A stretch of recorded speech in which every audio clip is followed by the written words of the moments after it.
তত্ত্ব পৰ্বত নদী বিৰিখ এই তত্ত্বৰ কথাৰ সৈতে বুজাই দিব বিচাৰিছোঁ গতিকে আমি আজি সপ্ত পাতাল জম্বুদ্বীপত থকা চাৰিটা পৰ্বতত থকা চাৰিজোপা বিৰিখ চাৰিজোপা বিৰিখৰ লগত থকা ঈশ্বৰৰ চাৰিটা তত্ত্ব এইখিনি কথা আমি আমাৰ ক্ষুদ্ৰ মগজুৰে গুৰুৰ কৃপাত যিখিনি আমি পাইছিলোঁ আপোনাসকলক সেইখিনি জনাইছোঁ মানে বাৰু হয়তো যিখিনি যেনেকৈ কৈছিলে তেনেকৈ আমি হয়তো ক'ব নোৱাৰিবও পাৰোঁ কাৰণ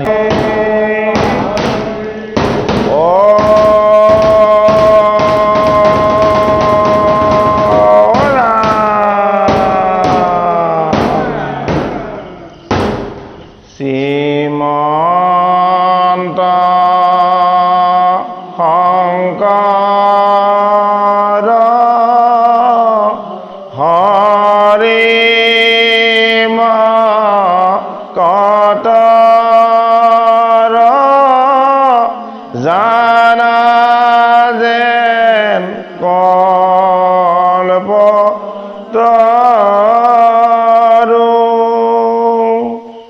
তাহান্ত বিনাই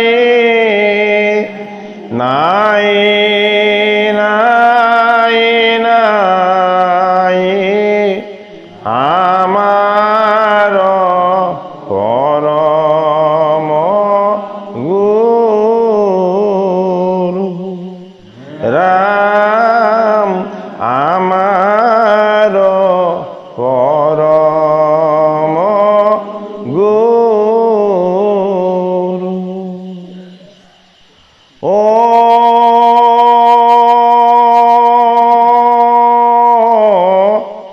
নমো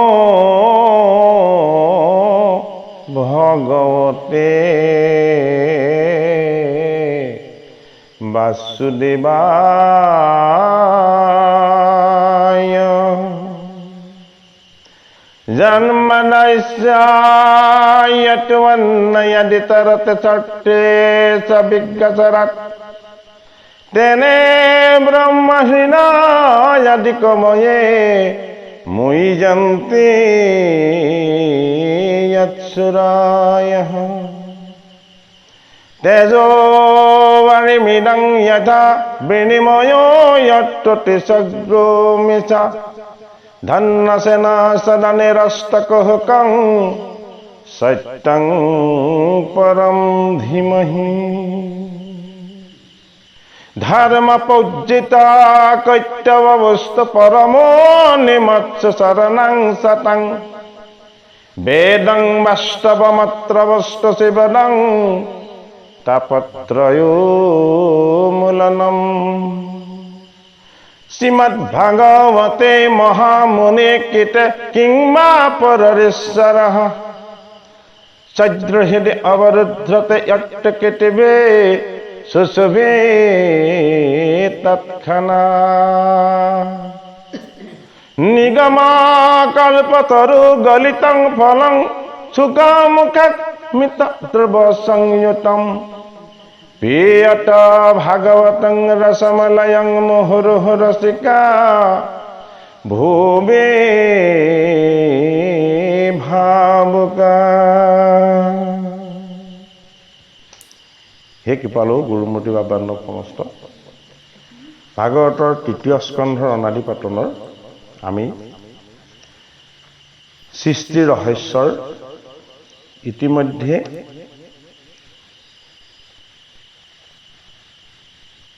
সপ্ত স্বৰ্গ বৰ্ণনাৰ শীৰ্ষৰ পাঠ আমাৰ আগবাঢ়িছে। এতিয়া আমি সপ্ত পাতালৰ বৰ্ণনাৰ পৰা আৰম্ভ কৰিব লাগিব। ইৰা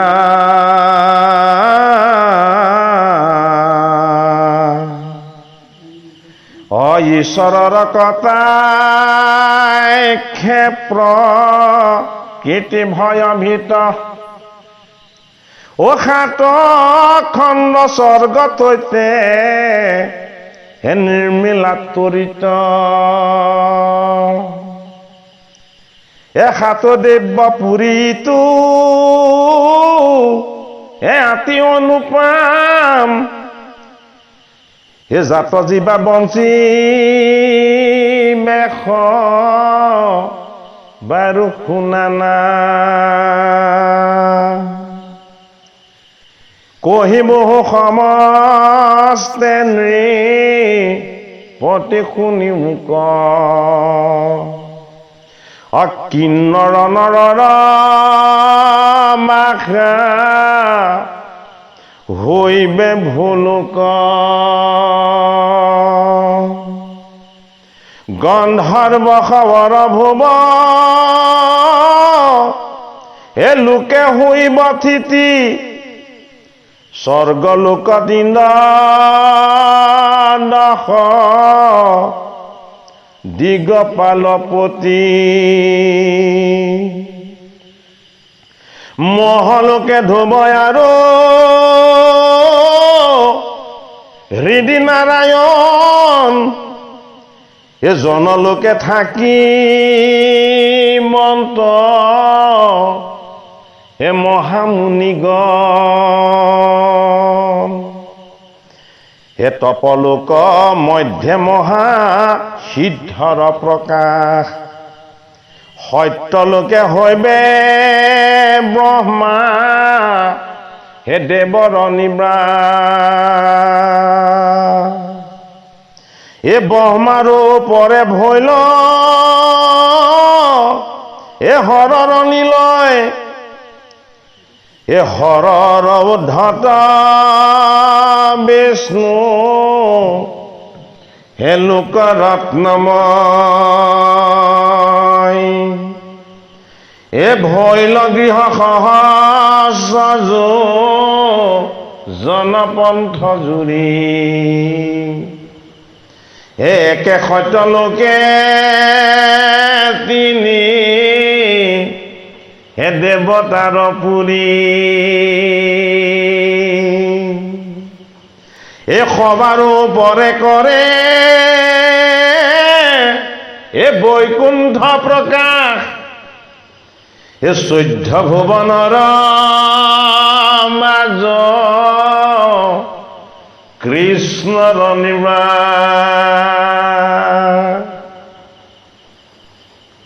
সত্যলোকৰ তিনিজন দেৱতাৰ নিৰ্বাস স্থান দিছে অৰ্থাৎ আটাইতকৈ সত্যলোকৰ ওপৰত ভগৱন্ত বিষ্ণুৰ ৰাজ্য যলৈ কেতিয়াও দুটা বস্তুৰ প্ৰৱেশ হ'ব নোৱাৰে এটা হ'ল কাল আৰু অন্যটো হ'ল মায়া বিষ্ণু লোকত কাল আৰু মায়াৰ স্থান নাই এই বিষ্ণু লোকৰ তলতেই সীমাহীন হৈ আছে কাৰ ৰাজ্য হৰৰ ৰাজ্য হৰ কি হৈ আছে হৰ আছে তপময় সাধনময় জগতৰ হৰি দৈৱকী নন্দন কৃষ্ণক একান্ত চিত্তে উপাসনা কৰি হৰৰ ৰাজ্যৰ তলত ব্ৰহ্মাদেৱৰ ৰাজ্য এই তিনিওজন দেৱতাৰ ৰাজ্যক কোৱা হয় সত্যলোক বুলি সত্যলোকত তিনিজন দেৱতাৰ স্থিতি ৰত্নময় বিমানত পৰম নিৰুজ শাৰী শাৰী প্ৰকাশ শৈভ কত চতুৰ্ভুজ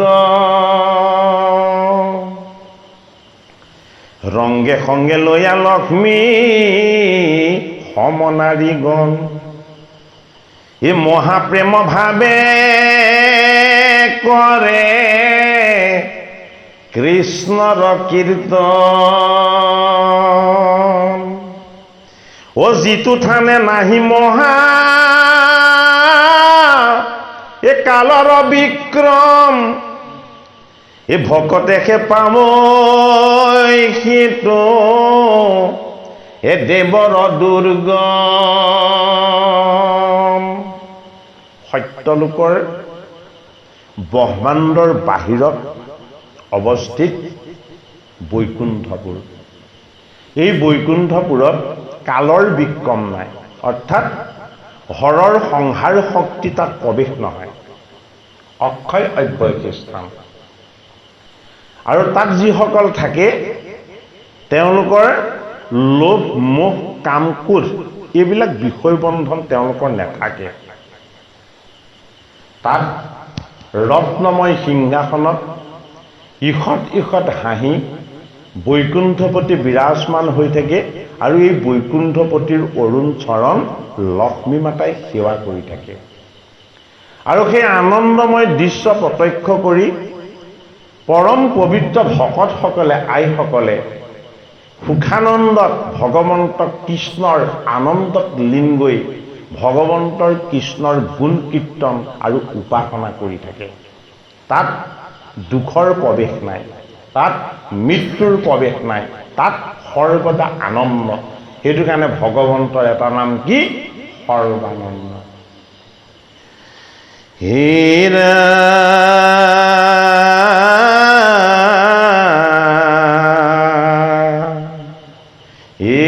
জ্ঞানী কৰ্মে কদাচিত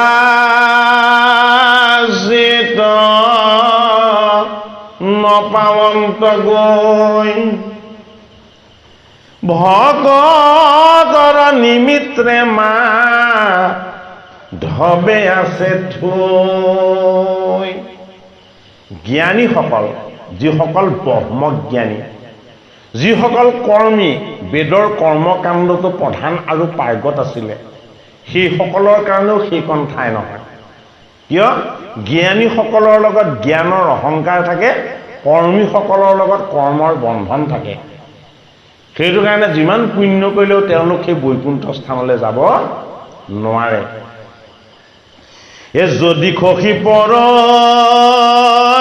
কোটি কোটি ব্ৰহ্মাগণ বৈকুণ্ঠবাসীৰ নাহি তথাপি পতন। কোটি কোটি ব্ৰহ্মা আছে, কোটি কোটি ব্ৰহ্মাণ্ডত সৃষ্টিৰ শক্তিৰে সত্যলোকত তেওঁলোক প্ৰতিষ্ঠিত হৈ থাকিলেও সংসাৰত তেওঁলোক অন্ত হয়। কিন্তু বৈকুণ্ঠবাসীৰ ওচৰলৈ সেই সংসাৰ শক্তি, বিনাশ শক্তি প্ৰৱেশ হ'ব নোৱাৰে। ভাগৱত শাস্ত্ৰই আমাক বুজাইছে, এই জগত ব্ৰহ্মাণ্ডত সৃষ্টিৰ কাৰ্য সম্পাদন কৰা তপময় সাধনময় সৃষ্টিকৰ্তা ব্ৰহ্মাৰো 100 বছৰ পূৰ হ'লে সংসাৰৰ দ্বাৰা তেওঁলোক বিনাশ হয়। কিন্তু বৈকুণ্ঠত যিসকলে স্থান পাইছে ভগৱন্ত বিষ্ণুৰ কৃপাত তেওঁলোকৰ কোনো ধৰণৰ বিনাশ নাই, তেওঁলোক অক্ষয় হয়। এই ৰাজাতক হন্ত শোক মহামুনি বৰে পাতালৰ সৃষ্টি শুনা ইয়াত অনন্তৰে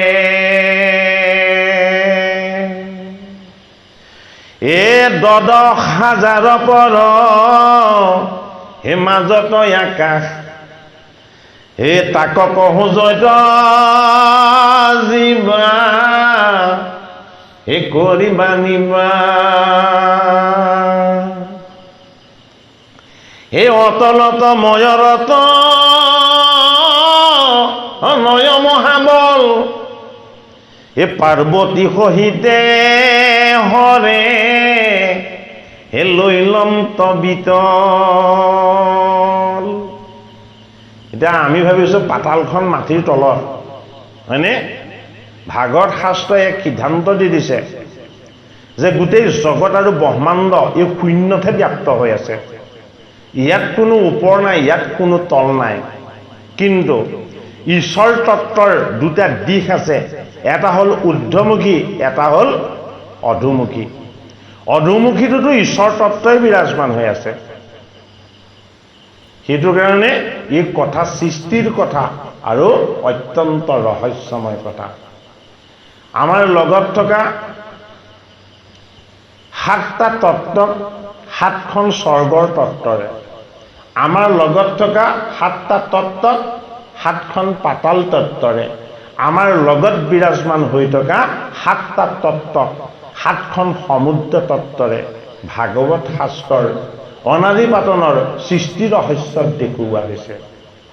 সেইটো কাৰণে এই কথা বাহ্যিকমুখী বাহিৰৰ কথা নহয়, এয়া অন্তৰ্মুখী আত্মাৰ পৰমাত্মাৰ পৰম তত্ত্ব কথা। হীৰা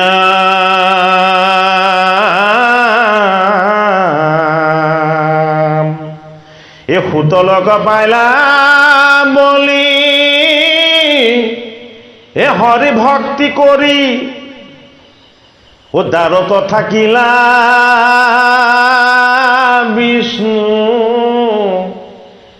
এ কৰে গদা ধৰি। আমাক বিষ্ণুৰ স্থান দুখন দেখালে, এখন দেখালে বৈকুণ্ঠ আৰু এখন দেখালে ক'ত? সুতল। এতিয়া আমি কি বুজিব লাগিব? বিষ্ণু মানে সৰ্বত্ৰ বিৰাজমান। তেওঁ ইচ্ছা শক্তিয়ে তেওঁ নিজক নিজে নিৰ্মাণ কৰি ল'ব পাৰে। য'তেই তেওঁ ইচ্ছা হয় ভকতৰ মনস্কামনা পূৰ্ণ কৰিবৰ কাৰণে তাতেই তেওঁ প্ৰত্যক্ষ হৈ দৰ্শন দিব পাৰে। সেইটো কাৰণে বিষ্ণুৰ স্থিতি হ'ল সৰ্বব্যাপ্ত আৰু সনাতন। ভাগৱত শাস্ত্ৰই আমাক কৈছে যে অতলত ময়ৰ পুত্ৰ মহাবল থাকিব, বিতলত পাৰ্বতী সহিতে শিৱ বা হৰ থাকিব, আৰু সুতলত কোন থাকিব? বৈষ্ণৱ বলিৰাই থাকিব।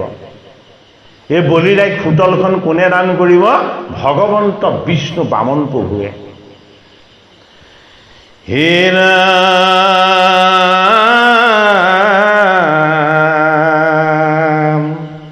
এ বলি সেজি নীলা মাধ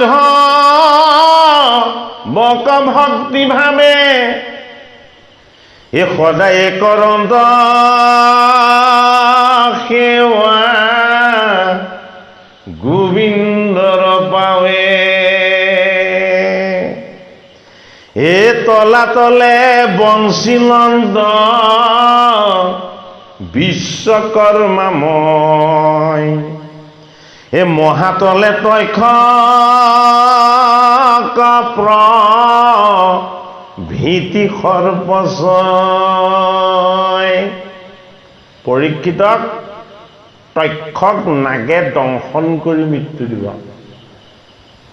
এই তক্ষকৰ কালৰূপী তত্ত্বটোনো ক'ত লুকাই আছে?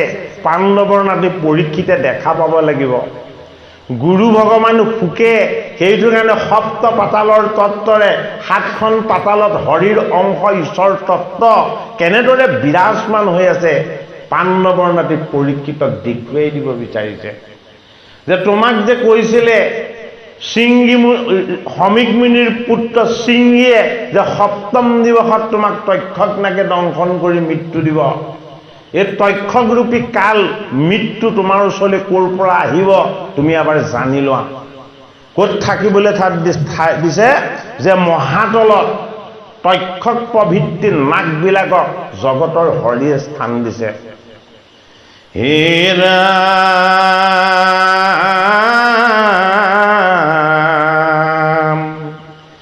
এই ৰসাতলে হৈব দৈদ্য এ দানৱৰ ভাগ এ পাতালত বাসু কিপ মুখ্যে যতনা অ ৩০০,০০০ পৰ ও তাহাৰ অধত এই আসন্ত অনন্ত কস পৰয় ওপৰত এ চৈধয় ভুৱনে যাৰ এ নপাৱন্ত অন্ত ও সেই কাৰণে তাংগ হে বুলি অনন্ত। ভগৱানৰ এজনা পৰম পবিত্ৰ নাম হ'ল অনন্ত। এই অনন্ত নামৰ অন্বয় ভাগৱত শাস্ত্ৰত কি বুলি দিছে? 14 ভুৱনৰ তত্ত্বই যি ঈশ্বৰৰ মহিমাৰ পাৰ নাপায় সেই মহিমাৰ পাৰাপাৰহীন ঈশ্বৰ তত্ত্বৰ ভগৱন্তৰ নাম হ'ল অনন্ত হে সুৰা সুৰনাগে সেৱা এ কৰে নিৰঞ্জন এ সহস্ৰে কথনা জাৰ এ দেখি ভয়ংকৰ এ সাতু পৃথিৱীক ধৰি হয় একোটা ফনাত এ চেত বৰ্ষপক যেন অচেত হৰ্ষপক যেন এ দেখয় সাক্ষাৎ সাতখন পৃথিৱীক অনন্ত প্ৰভুৱে এটি ফনাত এটা মণিৰ দৰে লৈ থাকিব পাৰে সাতখন পৃথিৱী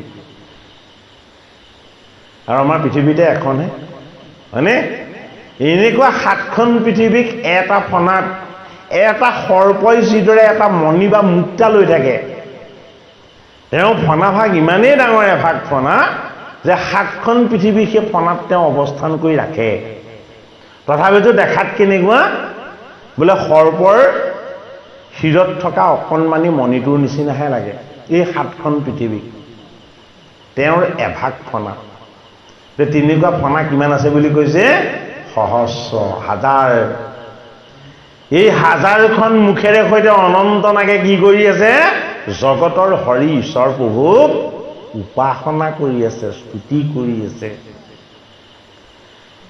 কিয় স্তুতি কৰি আছে এটা মণিৰ নিচিনাকে সাতখন পৃথিৱী লৈ আছে তেওঁ এই শক্তি এই সামৰ্থ্য কেতিয়াও শেষ নহয় কেতিয়াও অন্ত নহয় সেইটো কাৰণে তেওঁৰ নাম হ'ল কি অনন্ত গতিকে আটাইতকৈ ব্যাপক বস্তুটোৱেই হ'ল কি পাতাল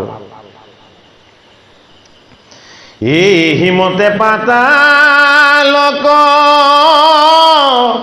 এই অনুক্ৰমে দেখা এই সাতখণ্ড পৃথিৱীৰ সেয়া বেলৈও লেখা সাতখন পাতালৰ কথা সুখদেৱ ভগৱানে পৰীক্ষিতক জনালে এই সাতখন পাতাল হ'ল সাতটা তত্ত্ব মইৰ পুত্ৰ হ'ল কি মহাবল মহাবল কি মহাবল হ'ল মায়া মহাবল হ'ল মায়া সেইটো কাৰণে মায়া কাৰ পুত্ৰ মায়াৰ শক্তি হ'ল ময়ৰ পুত্ৰ প্ৰথম পাতালৰ পৰা আমি অৰ্থখিনি অকণমান কৈ আহিছোঁ আপোনালোকে বুজিবলৈ যত্ন কৰিব ইয়াৰ অতি গভীৰ ৰহস্য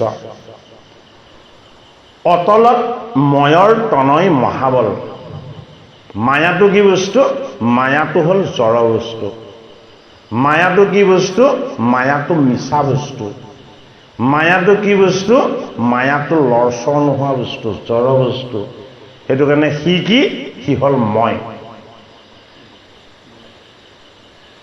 সি হ'ল মই আৰু এই মইটোত কি যুক্ত হৈ আছে অজ্ঞান অবিদ্যা আৰু মায়াৰ শক্তিবিলাক যোগ হৈ আছে সেইটো কাৰণে এই বস্তুবিলাকৰ নাম হ'ল মহাবল কাক কৈছে কথাখিনি পৰীক্ষিতক কৈছে যে এইটো তোমাৰে ধৰ্ম আছিল গংগাৰ পাৰলৈ গুৰুৰ চৰণলৈ তুমি অহাৰ আগতে তুমি নিজকে ধৰ্মৰ পথ জোৰা লগাই দিব পাৰা বসুমতী কাছাক দিব পাৰা কলিক নিগ্ৰহ কৰিব পাৰা এই জম্বুদ্বীপৰ ময়ৰূপী তুমি এজন বিৰাট ৰজা আছিলা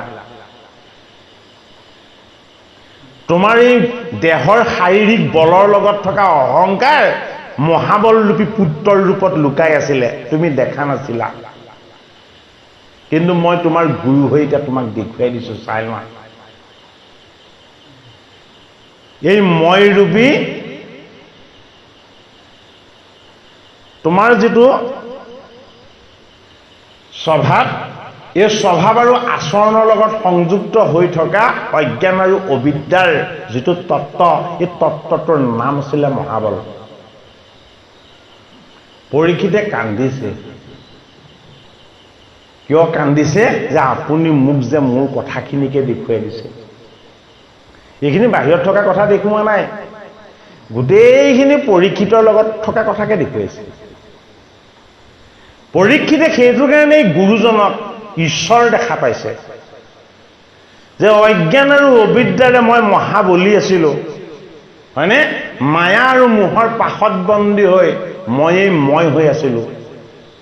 কিন্তু হে মোৰ গুৰু সুখদেৱ ভগৱান, আপুনি মোক দেখুৱাই দিছে মোৰ লগত থকা অজ্ঞান আৰু অবিদ্যাবিলাক। এই দুটা বস্তুক তোমাক ৰক্ষণাবেক্ষণ দি আছিলে কোনে? তোমাৰ লগতে থকা দ্বিতীয়খন পাতালৰ তত্ত্ব। কি? সেইখন পাতালৰ নাম হ'ল তলাতল। অতলত মই আৰু বিতল, ভুল হৈছে। অতলত হ'ল মই আৰু মহাবল, আৰু তাৰ পাছত কি? তাৰ পাছত হ'ল বিতল। বিতলত তোমাক থোৱা হৈছে কি কৰি? প্ৰকৃতিৰূপী দেহ আৰু শিৱৰূপী জীৱৰ তত্ত্ব কৰি। সেইটো কাৰণে বিতলটো কি? বিতলটো এটা পাতাল। কি পাতাল? জীৱ হ'ল পৰা প্ৰকৃতি আৰু দেহ হ'ল অপৰা প্ৰকৃতি। প্ৰকৃতি বিনাশশীল, সেইটো কাৰণে সি ঈশ্বৰৰ অংশহে, সি ঈশ্বৰ নহয়। সেইটো কাৰণে সেই দুটা বস্তু থাকিবৰ কাৰণে কি তত্ত্ব দিছে চব? পাৰ্বতী সহিতে হৰে লৈলন্দ বিতল। তাত কোন আছে? দেহৰূপী পাৰ্বতী, আৰু হৰগী এই পাৰ্বতীৰ স্বামী জীৱ। তেওঁলোক থকা পাতালখনৰ নামটো কি? বিতল। বিতল মানে কি? যিখন অহংকাৰৰ পৰা মুক্ত। অতল অহংকাৰ, বিতল অহংকাৰৰ পৰা মুক্ত। বিতল কিয় অহংকাৰৰ পৰা মুক্ত? এই জীৱ হ'ল ঈশ্বৰৰ অংশ। জীৱৰ লগত ঈশ্বৰৰ সখা ধৰ্ম সংযুক্ত হৈ আছে। সেইটো কাৰণে দক্ষ কন্যা কনিষ্ঠগৰাকীয়ে সম্পত্তি থকা, ক্ষমতা থকা, প্ৰতিপত্তি থকা, হয়নে? এনেকুৱা ধৰণৰ স্বামী বিচৰা নাছিলে, যিটো দক্ষই বিচাৰিছিলে। সতীয়ে কি বিচাৰিছিলে? যে মোক এনেকুৱা এজন স্বামী লাগিব, দেখিবলৈ বাহিৰটো কুচি ল'ব লাগিব। মোক এনেকুৱা এজন স্বামী লাগিব, বোলে কি? গাত ভস্ম সানিব লাগিব। বোলে কিয়? কোনোদিন যাতে মৃত্যু নহয়, মৃত্যুক যি জানে। বোলে মোক এনেকুৱা এজন স্বামী লাগিব, বোলে কি? ভিতৰটো সুন্দৰ, বাহিৰটো দেখিলে ভয় লগা। সেইজন স্বামী কোন? সেইজন স্বামী হ'ল মহাবৈষ্ণৱ শিৱ। সেইটো কাৰণে শিৱৰ ৰূপটো কি? জটিল আৰু কুটিল। এই জটিল আৰু কুটিল ৰূপ যদিও তেওঁ বাহ্যিকত দেখুৱাইছে, ভিতৰত কি? ভিতৰত তেওঁ তপময়, সাধনময়, আনন্দময়। কেৱল সত্যত আশ্ৰিত হৈ কেৱল সত্যৰ লগত এক হৈ থাকে। সত্য কি? সত্য হ'ল কৃষ্ণ, সত্য হ'ল কৃষ্ণৰ নাম। সেইটো কাৰণে তেওঁ সদায় নাম জপ কৰি থাকে। সেইটো কাৰণে কি? য'ত নাম জপ হয় সেয়া কৈলাশ ধাম। তাত কি হয়? তাত মুখ্য সুখৰ আনন্দ সদায় বিৰাজমান হৈ থাকে। গতিকে তত্ত্বখিনি অকণমান আঁৰ কাপোৰ মাৰিয়ে ক'ব লাগিব, নহয় নহয় বাৰু? ভাৱ সমস্তই বুজিলেই হ'ল আৰু। হে ৰাম সুতনক পাইলা বলি, হে হৰি ভক্তি কৰি, অ তাৰ থাকিলা বিষ্ণু, হে কৰে গদা ধৰি। যেতিয়া হৰ আৰু পাৰ্বতীৰ বিবাহ হয়, হয়নে? বন্ধন হয়। এই বন্ধনৰ ফলত কি ৰচনা হয়? এই বন্ধনৰ ফলত সুতল ৰচনা হয়। হৰ পাৰ্বতীৰ বিবাহৰ দ্বাৰাহে সম্ভৱ হয় এইটো। সেইটো কাৰণে সেই স্থানখনক কি বুলি কোৱা হৈছে? সুতল বুলি কোৱা হৈছে। সুতল কি? সুতল হ'ল সমাধিৰ স্থান। সুতল কি? সুতল হ'ল সাধনময় স্থান। সুতল কি? য'ত কায় বাক্য আৰু মন ভগৱন্ত তৰ্পণ কৰি নিজৰ বুলি একো সম্পত্তি ৰখা নহয়, য'ত নিজৰ বুলি একো নাই বুলি য'ত ভাবি লোৱা হয়, সেই স্থানকণৰ নাম হ'ল কুতল। সেইটো কাৰণে বলিক দান কৰিছে কোনে? বামন প্ৰভুৱে। কেতিয়া দান কৰিছে? যে মই 3 পদেই ল'ম, মোক বেছি নালাগে। এই 3 পদ যদি তুমি মোক মোৰ নিজৰ পদেৰে জুখি ল'বলৈ দিয়া, তেতিয়াহ'লে মই সন্তুষ্ট হ'ম। বলিয়ে খিটখিটকৈ হাঁহিছে, বোলে তুমি 1.5 ফুটিয়াহে, বটু বামন, হয়নে বাৰু? তোমাৰ 3টা পদত যে মোৰ পদৰ এটাও পূৰা নহ'ব। তেতিয়া পণ্ডিত শুক্ৰাচাৰ্যই কৈছে, বলি তই নমৰিবি, তই নমৰিবি। বোলে কি? তই দান সকলোকে দে, আপত্তি নাই। স্বৰ্গৰ দেৱতা, কিন্নৰ, সিদ্ধগণ, মুনিগণ, সাধুগণ, সন্তগণ যত যিমান আছে, তই তোৰ গোটেই ৰাজ্য খালী কৰি তই সকলোকে দান দি দে, এইজনক নিদিবি। বোলে এইজনক দিলে কি হ'ব? তই সৰ্বশান্ত হৈ যাবি, হয়নে বাৰু? তই সৰ্বশান্ত হোৱাৰ অৰ্থটো বুজি লওক। হোটেলত সেইজনৰহে স্থান যিজনৰ লগত মই বুলি, মোৰ বুলি একো বস্তু নাই। বলিৰ লগত স্বৰ্গ ৰাজ্য আছিল, মৰ্ত্য ৰাজ্য আছিল, ভাৰ্যা বিন্ধ্যাৱলী আছিল, কন্যা ৰত্নাৱলী আছিল, কি কমি আছিলে? সকলো আছিলে। কিন্তু যেতিয়া বামন প্ৰভুৱে দান ল'লে, প্ৰথম পদত গোটেই পৃথিৱী জুৰিলে, হয়নে? ক্ষুদ্ৰ বামনৰ পদ যেতিয়া তেওঁ জুখি মিটাৰ হিচাপে প্ৰয়োগ কৰিলে, মিটাৰডাল বাঢ়ি বাঢ়ি গৈ আছে, বামন প্ৰভু ওখ হৈ হৈ গৈ আছে। সমস্তখিনি পৃথিৱীতে আছে, কিন্তু বলিয়ে যিমান দেখিছে অকল তেওঁ পদ ভাগে দেখিছে। কিয় দেখিছে? তেওঁ পদৰ পৰা পৃথিৱীৰ উৎপত্তি। তেওঁৰ পদৰ পৰা পৃথিৱীৰ উৎপত্তি। সেইটোৰ কাৰণে বলিয়ে যিমান চালে কেৱল তেওঁ পদখনকে দেখিলে প্ৰসাৰিত হৈ, আৰু ওপৰৰ ফালে চাই দেখিছে যিমান ওপৰলৈ নাচাওক কিয় তেওঁ মস্তক ক'ত আছে বলিয়ে দেখা নাপালে। পদটো গোটেই পৃথিৱী দেখিছে, কিন্তু তেওঁ মস্তক ভাগ ক'ত আছে, শিৰ ভাগ ক'ত আছে, বলিয়ে কিন্তু দেখা নাই। তেওঁ বামন প্ৰভুক দিম বুলি কোৱা স্বৰ্গ ৰাজ্যখননো ক'ত আছে? ক'ত আছে? তেওঁ শিৰত ঢাক খাই গ'ল গোটেই স্বৰ্গখন। তেতিয়া বলিয়ে গম পাইছে যে মই আৰু এইখন মায়া ৰাজ্যত থাকি লাভ নাই, যিখনক মই স্বৰ্গ বুলি ভাবিছিলোঁ। মই এইখন মায়াৰ ৰাজ্য লৈও লাভ নাই, যিখনক মই পৃথিৱী বুলি ভাবি আছিলোঁ, হয়নে? এই বস্তুবিলাক হৰিৰ মায়াৰ ৰচনা।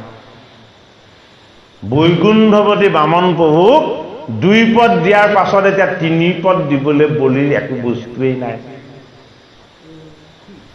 তেতিয়া কান্দি কান্দি ভাৰ্যা বিন্ধ্যাৱলীক কৈছে, হে দেৱী, এইজন ব্ৰাহ্মণ, এইজন ঈশ্বৰ, মই যদি মোৰ ভাৰ্যা আৰু কন্যাকো দিওঁ তেওঁতো নল'ব, উপায়টো নাই। এতিয়া তেওঁৰ চৰণত ভাৰ্যা আৰু কন্যাকে অৰ্পণ কৰিব লাগিব। তেতিয়া বিন্ধ্যাৱলীয়ে কৈছে, কিয় আপুনি হতাশ হৈছে? এতিয়াও বাকী আছে আপোনাৰ লগত, হয়নে? সেইটো কাৰণে বলিৰ বল শক্তি আৰু চিন্তা কোন? বিন্ধ্যাৱলী। ঈশ্বৰ প্ৰভুক দান দিবৰ কাৰণে তেওঁ ঠাইখন দেখুৱাই দিলে। বোলে কি? এতিয়াও আপোনাৰ বাচি আছে স্মৃতি, এতিয়াও আপোনাৰ বাচি আছে হৰিৰ ভক্তিৰ কথা ধাৰণ কৰি ৰাখিব পৰা আপোনাৰ শিৰৰ স্মৃতি শক্তি, যিটো শক্তিৰে আপুনি ঈশ্বৰক স্মৰণ কৰে, গুৰুক স্মৰণ কৰে। গতিকে আপুনি বামন প্ৰভুক এইবাৰ মস্তক দান কৰক।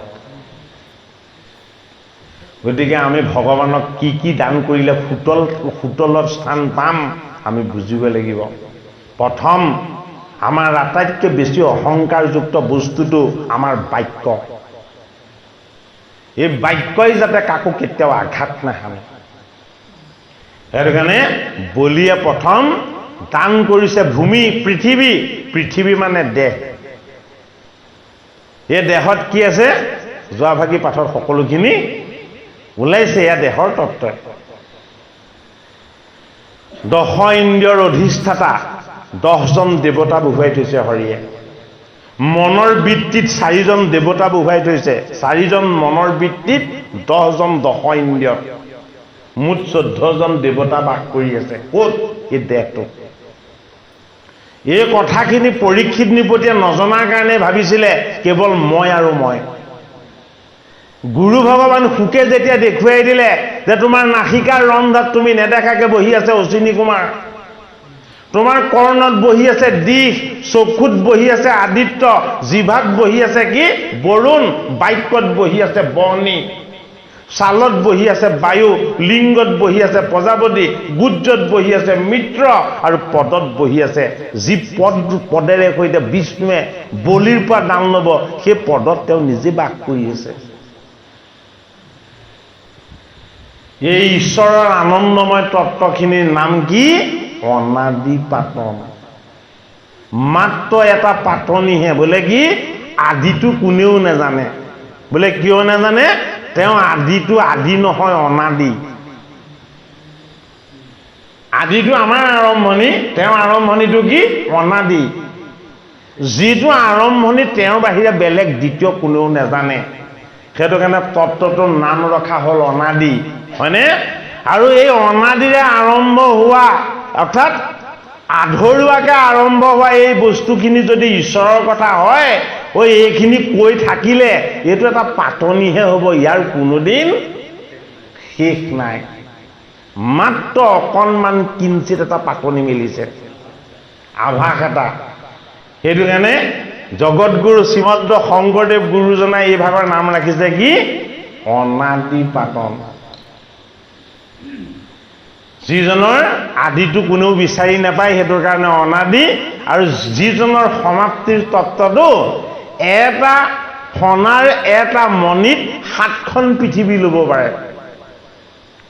হয়নে বাৰু? গতিকে সেইখিনি তেওঁৰ পাতনিহে। সামৰণিখিনি কোনেও গৈ শেষ কৰিবগৈ নোৱাৰিব। সেইটো কাৰণে এই কথাখিনি পৰীক্ষিতক দেখুৱাইছে যে সুতল তোমাৰ কায়, বাক্য আৰু মন এইবিলাকত থকা অহংকাৰবিলাক সম্পূৰ্ণৰূপে মুক্ত হৈ গুৰুৰ চৰণ, ভগৱন্তৰ চৰণ, ঈশ্বৰৰ চৰণত তুমি যিদিনাখন সমৰ্পণ হৈ যাবা, সেইদিনাখন তোমাক কেৱল এটা বস্তুৱেই লাগিব। বোলে কি? কেৱল হৰিৰ চৰণ আৰু ভগৱানৰ নাম। নামত কি আছে? নামত আছে ভগৱন্তৰ অনন্ত শক্তি। সেইটো কাৰণে নামৰ শক্তিটো ক'ত থাকিব? য'ত ভকত থাকে তাত থাকিব। সেইটো কাৰণে নামৰ তত্ত্ব হ'ল গদা। ক'ত থাকিব? পাতালত তেওঁ নিজে গদা ধৰি থাকিব। সুতলত কি ৰূপত থাকিব? মই বিষ্ণু ৰূপত থাকিম। আৰু বলিয়ে কি বৰ দিলে যে মোক বলিক কিন্তু দান দিয়াৰ পাছত বামন প্ৰভুৱে আকৌ এটা লাষ্ট চান্স দিছে। কি লাষ্ট চান্স দিছে? যে যদি তুমি ইচ্ছা কৰা মোক যিখিনি দিলা গোটেইখিনি ঘূৰাই ল'ব পাৰা।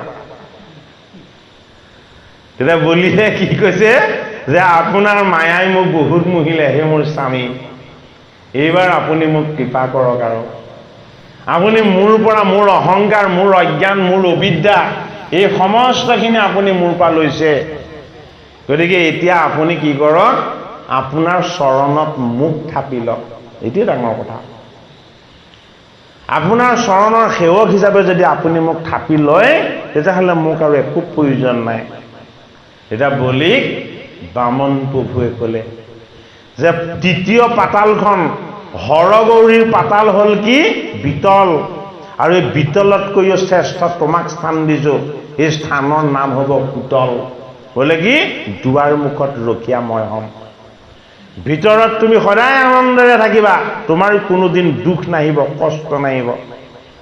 সেইটো কাৰণে সপ্ত পাতালৰ তত্ত্ব কথা কৈছে পাণ্ডৱৰ নাতি পৰীক্ষিতক সুখদেৱ ভগৱানে। তুমি বুজি লোৱা এই কথাখিনি। হে ৰাম,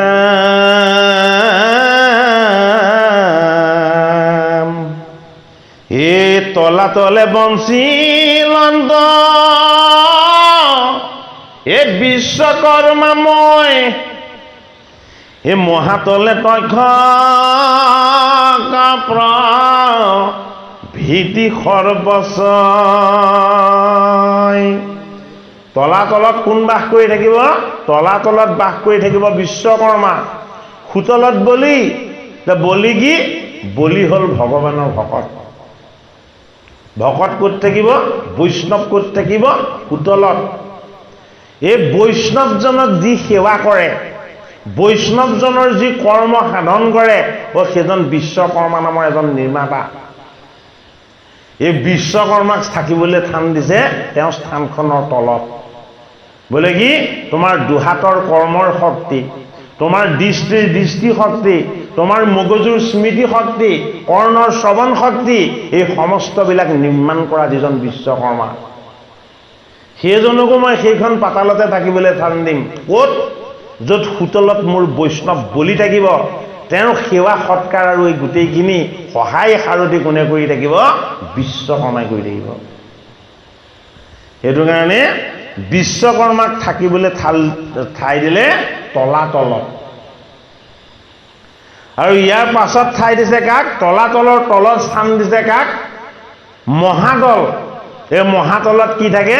মহাতলত মৃত্যু থাকে। মহাতলত মৃত্যু থাকে। পৰীক্ষিতক দেখুৱাই দিছে এই তলাতলত বিশ্বকৰ্মা আছে। বোলে কি কৰি আছে? এই তোমাৰ ইন্দ্ৰিয়বিলাকক সি ধৰি আছে, ইহঁতক শক্তিশালী কৰি আছে। আৰু সময় বাগৰাৰ লগে লগে ইহঁত দুৰ্বল হ'ব। ইহঁত দুৰ্বল হোৱাৰ লগে লগে তোমাৰ তক্ষকৰূপী মৃত্যুৰূপী কাল ই শক্তিশালী হ'ব। সেইটো কাৰণে এই তক্ষকৰূপী মৃত্যুক তোমাৰ লগতে লুকাই থাকিবলৈ ঠাই দিছে। ক'ত?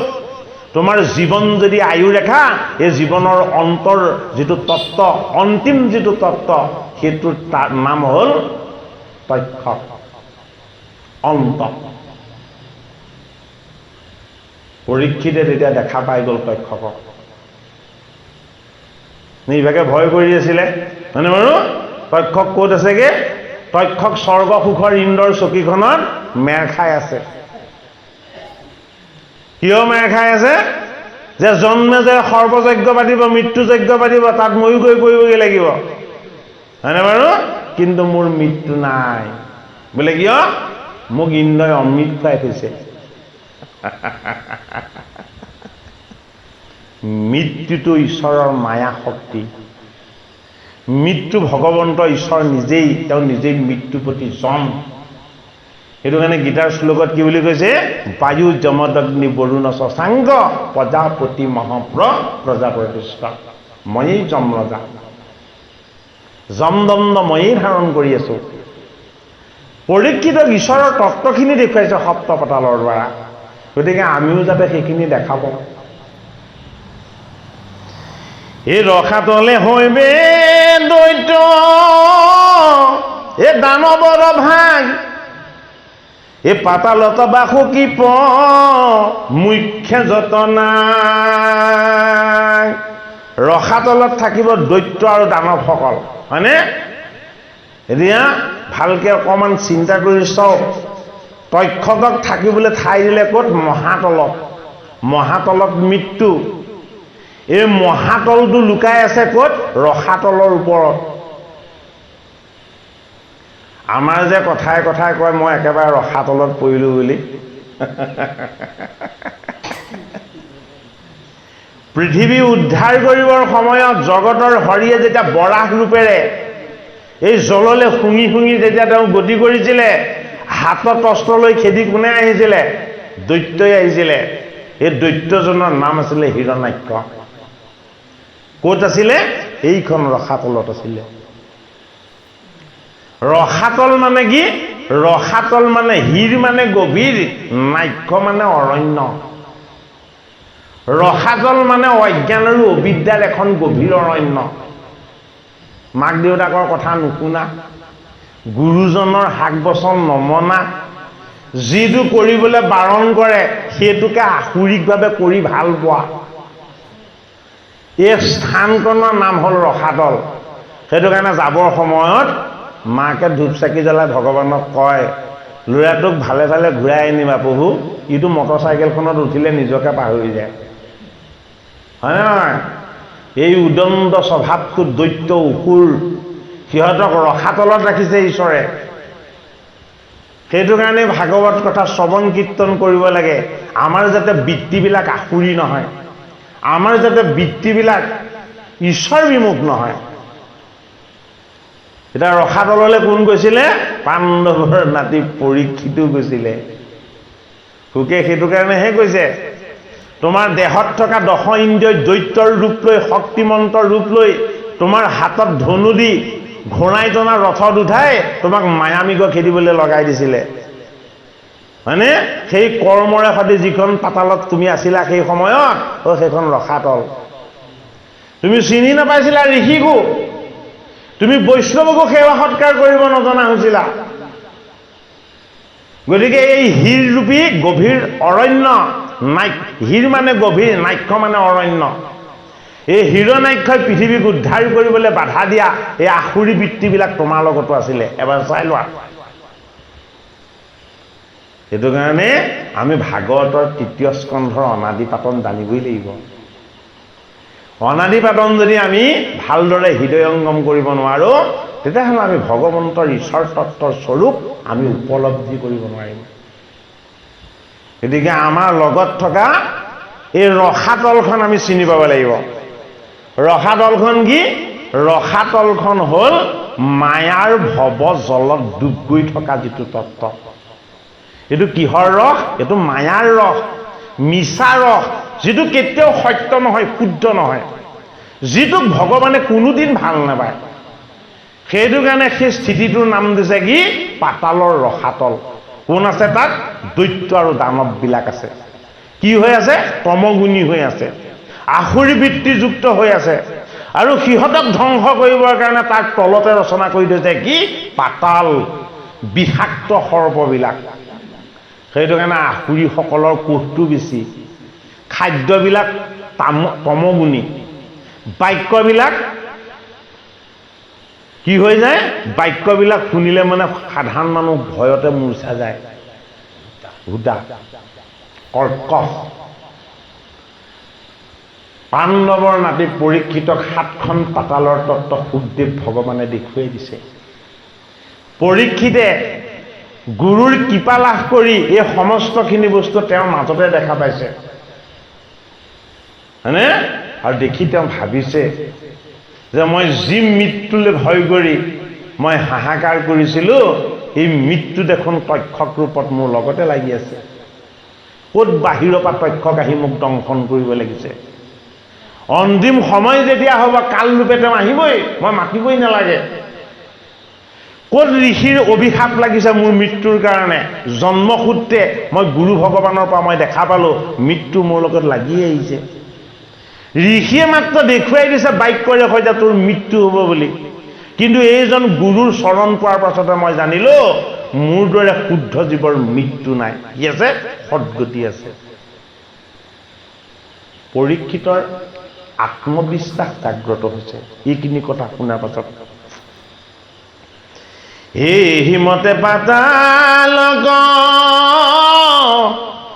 হে অনুক্ৰমে দেখা এই 7খন পৃথিৱীৰ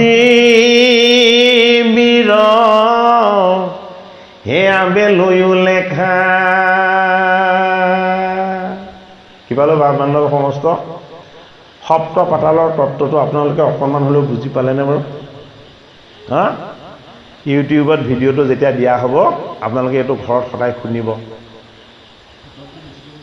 হা? ফুটলটো বেছিকৈ বুজিলে ৰসাতলখনৰ পৰা আত্মুক্ত হ'ব পাৰিব।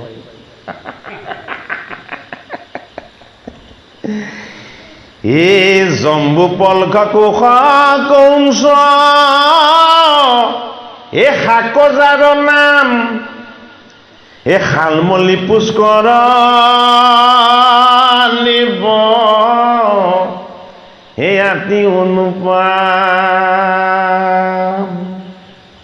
এই আছৈ সাতো দীপশা গড়চাৰি কাছে এই 7 খণ্ড সাগৰ ৰেখা তকু বেৰি আছে হে লোণগুড় সুৰাঘিত এ দধি দুগ্ধ জল এ পাচক লাগিয়া হবে হে দুগুণে বহন। সাতখন পৃথিৱীৰ কথা ক'লে জম্বু, পল, কুশ, কৌঞ্চ, শাক, হয়নে? শালমলী আৰু পুষ্কৰ। কেইখন পৃথিৱী? সাতখন পৃথিৱী বা সাতটা দ্বীপ। এই সাতটা দ্বীপ ক'ত বৰ্তি আছে? সাতখন সমুদ্ৰৰ মাজত। আৰু সমুদ্ৰ কেইখনৰ আকাৰটো অতি বিপৰীত ধৰণৰ। সেইটো কাৰণে ভাগৱত গ্ৰন্থ বিপৰীত। ভাগৱত গ্ৰন্থ বিপৰীত, সেইটো কাৰণে কথা কৰো হাত তত্ত্ব কথা। কিয় তত্ত্ব কথা? বোলে যদি তুমি গাণিতিক দৃষ্টিৰে চোৱা, ই সদায় বাঢ়ে এক এককে, 1 2 3 4। কিন্তু ভগৱন্তৰ ঈশ্বৰৰ দৃষ্টিৰে চোৱা, বোলে কি ই তেতিয়া গুণে গুণে বাঢ়িব। এগুণত দুগুণ হ'ব, দুগুণত 4 গুণ হ'ব, 4 গুণত 8 গুণ হ'ব। এই হিচাপটোক কি বুলি কোৱা হয়? এইটোক জ্যামিতিক হিচাপ বুলি কয়। 1 2 3 4কে কি বাঢ়ে? আমাৰ মৃত্যুৰ ওচৰলৈ যোৱা সময় চমু চাপে। আজিৰ দিনটো গ'ল মানে এদিন চমু চাপিল নে বাৰু? মৃত্যুৰ ওচৰলৈ, হয়নে নহয়? গতিকে জন্ম আৰু মৃত্যুৰ মাজত আমি বান্ধ খাই থকা প্ৰত্যেকে একোটা জীৱ, গতি কৰি আছো প্ৰত্যেকে মৃত্যুৰ ওচৰলৈকে, কিন্তু ভয়টো বেছিকে লাগে মৃত্যুলৈকে। ইয়াত বহি থাকোঁতেও মৃত্যুৰ ওচৰলৈকে গৈ আছো, হয়নে? ৰাতি শুই থাকোঁতেও আমি যাওঁতে মৃত্যুৰ ওচৰলৈকে গৈ আছো। সূৰ্যই আমাৰ আয়ু হৰণ কৰি আছে আৰু আমাৰ এই জীৱনৰ অন্তিম ফালে আমি গতি কৰি আছো। যেতিয়া যৌৱন আহে তেতিয়া বাৰু সেইটো কথা মনত পৰিবনে? হা? তেতিয়া ময়ে গজেন্দ্ৰ। ভাগৱত শাস্ত্ৰই আমাক সেই কথা সোঁৱৰাব বিচাৰিছে যে তোমাৰ লগত 7খন পৃথিৱী ঈশ্বৰে পঠিয়াইছে। এই 7খন পৃথিৱীত কি হৈ আছে? 7খন সমুদ্ৰই আৱৰি আছে। 7খন পৃথিৱীক 7খন সমুদ্ৰই আৱৰিছে। হয়, পৃথিৱী কেইখনৰ আকাৰো ইখনতকে সিখন দুগুণে ডাঙৰ, আৰু সমুদ্ৰ কেইখনৰ আকাৰো ইখনতকে সিখন দুগুণে ডাঙৰ। এতিয়া প্ৰথমখন সমুদ্ৰৰ নাম হ'ল লৱণ সাগৰ বা লোণ সাগৰ, আৰু প্ৰথমটো দ্বীপৰ নাম ৰখা হলে কি? জম্বুদ্বীপ। এই জম্বুদ্বীপ বৰ নিপতি গুণ। এই জম্বুদ্বীপৰ নিপতি হ'ল পৰীক্ষিত। গোটেই জম্বুদ্বীপটো তেওঁই ৰজা। এই 7টা দ্বীপত কোন কেনেকে 7জন বাস কৰি থাকিব সেই কথাখিনি আমাক ক'ব। সেইখিনি নোকোৱাকে গোটেইখিনি তত্ত্বৰ কথা ক'বলৈ অসুবিধা হ'ব। অকণমান পাঠ কৰি লওঁ আৰু। হে ৰাম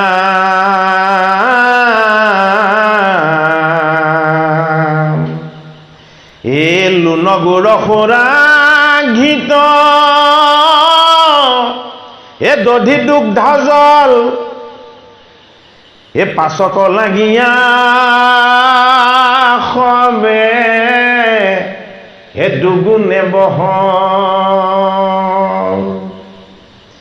এ জম্বুদ্বীপ মধ্যে আছে হে মেৰু পৰ্বত, এ তাহাৰ মহিমা ৰাজা এ কহি বুকেট কতে। লোণ সমুদ্ৰত আছে কি? লোণ সমুদ্ৰখনত আছে জম্বুদ্বীপ। আটাইতকৈ সৰু সমুদ্ৰখনৰ লোণ। লোণ সমুদ্ৰখনতে আছে কি? সমুদ্ৰৰ মাজতে আছে জম্বুদ্বীপটো। এই জম্বুদ্বীপৰ মধ্যত আছে কি? মেৰু পৰ্বত। এতিয়া মেৰু পৰ্বতৰ কথাখিনি আমাক ক'ত দিব? ভাগৱতৰ 5ম স্কন্ধত দিব। সেইটো কাৰণে শাস্ত্ৰভাগ একদম পুংখানুপুংখভাৱে অধ্যয়ন কৰিব লাগিব। তেতিয়াহে তাৰ ৰহস্য তত্ত্বটো অকণমান বুজি পোৱা যাব। ভাগৱতৰতো ৰহস্য কেতিয়াও কাৰো ভেদ নহয়, ভগৱন্তৰ বাহিৰে দেই। গুৰুজন ভগৱন্তৰ ভেদ হ'ব, হয় নহয় বাৰু? কিন্তু আমাৰ নিচিনা সাধাৰণ মনুষ্যৰ কেতিয়াও ৰহস্য ভেদ নহয়। হে ৰাম কৰৈ কান্তি পদ্মৰক অনিকাজে নথান, হে অধে উধে এক লাক্ষ, হে পহৰ সমান,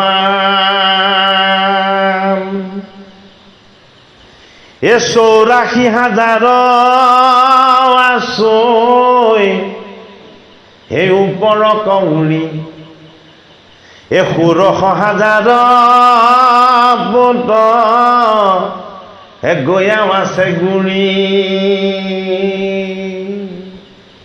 84,000 মন্দৰ মেৰু নামৰ যিটো পৰ্বত, এই পৰ্বতটো ওপৰলৈ, আৰু এই সমুদ্ৰখনত পোত খাই আছে কিমান? 16,000 ফুট গৈ আছে। এই 32,000 পৰ বেৰই ওপৰত, এই 16,000 বেৰ হে তাহাৰ তলত। 32,000 নহয় জানো? হয়নে? 32টোক যদি যোগ কৰা যায় 3 যোগ 2 সমান 5 হ'ব, হয়নে? গতিকে তত্ত্বটো পঞ্চভূতৰ তত্ত্ব। বস্তুবিলাক বৰ জটিল দেই, সেইটো কাৰণে ইয়াক অংকৰ হিচাপবিলাকৰ মানেৰে সৈতে বুজিব লাগিব। বুজিয়ে পোৱা নাই, হয়নে? এই 32,000টোক আমি কি কৰিব লাগিব? তাত থকা গোটেই অংককেইটা যোগ কৰিব লাগিব। 3 যোগ 2 সমান 5 হ'ব, হয়নে? 5ত কি পৰে? পঞ্চতন্মাত্ৰ, পঞ্চভূত, পঞ্চপ্ৰাণ, এই তত্ত্ববিলাক পৰে। গতিকে সেই তত্ত্বৰ দিশটো আমি অনুভৱ কৰিব লাগিব। তাৰ পাছত কৈছে কি? 16,000 বেৰ তাহাৰৰ তলত। 16,000টোত কি হৈছে? তাত অকল 1 আৰু 6 আহিব। 1 যোগ 6 সমান কিমান? 7 হ'ব। 7ত 7টা দিন, সপ্ত দিৱস, হয়নে? এই গোটেই 7টা তত্ত্ব আৰু 7টা আভৰণ, হয়নে? ৰ'ব, হিচাপখিনি বহুত ডাঙৰ, এইখিনি কৰিব জানিবই লাগিব। 32,000ত আহিল 5, হয়নে? 16,000ত আহিল 7, হয়নে নহয়? গতিকে 7 যোগ 5 সমান কিমান? 12। গতিকে দ্বাদশ স্কন্ধ ভাগৱত তাৰ আচল তত্ত্ব। বস্তুখিনি বুজি পাইছেনে বাৰু? হা? গতিকে জীৱনটোৱে এটা অংক, জীৱনটোৱে এটা অংক। এই অংকটো জানিলেহে ইয়াৰ তত্ত্বখিনি ভেদ কৰিব পৰা যাব। হে ৰাম মেৰুৰ মূলক বেৰি, হে পৰ্বত যতে, আছৈ তাৰ নাম কাহো, হে শুনিও প্ৰত্যেক। কেৱল জম্বুদ্বীপৰ কথা কৈ আছে, হয়নে? জম্বুদ্বীপত কি আছে? দ্বাদশ স্কন্ধ ভাগৱত আছে। দ্বাদশ স্কন্ধ ভাগৱতত কি আছে? 7টা তত্ত্ব আছে আৰু 5টা তত্ত্ব আছে। 7 যোগ 5 সমান 12। এই 12টা তত্ত্ব ক'ত নিহিত হৈ আছে? এই 12টা তত্ত্ব নিহিত হৈ আছে 3টা বস্তুত: ব্ৰহ্মা, বিষ্ণু আৰু মহেশ। এই 3টা তত্ত্ব, হয়নে? 12টো যোগ কৰিলে 2 যোগ 1 সমান 3 হয়। বস্তুখিনিৰ তাত্ত্বিক দিশটো দেই, গাণিতিক দিশটো।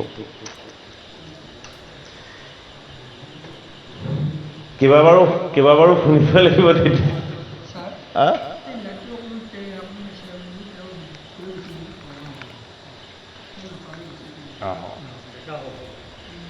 হে ৰাম,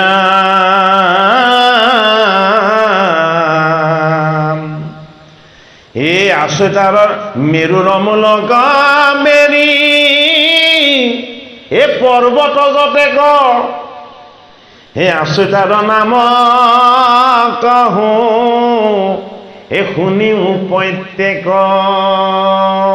তোমাক মই জম্বুদ্বীপৰ কথা কৈছোঁ এই জম্বুদ্বীপ আছে লোণ সাগৰৰ মাজত হয়নে আৰু ইয়াত যিকেইটা পৰ্বত আছে এই পৰ্বতকেইটা মই তোমাক মই নাম কৈ দিওঁ বোলে নামটো কিয় কৈ দিওঁ পৰ্বতৰ তত্ত্বটো তুমি ভালদৰে বুজি ল'বা গুৰুজনে নামহে কৈছে কিন্তু তাৰ পৰা আমি তত্ত্বটো আনিব লাগিব বুজিবলৈ হে ৰাম হে বিকন্ধ কুসম সংঘ এ কুৰুবদ্ধ ৰংগ টিকুট শিশিৰ সিংহ হে কপিল পতংগ হে বদুৰ্যজা ৰুধিনাগ হে ঋষভ অপৰ শিখিবাস নিশা কাল কুঞ্জৰ দেৱৰ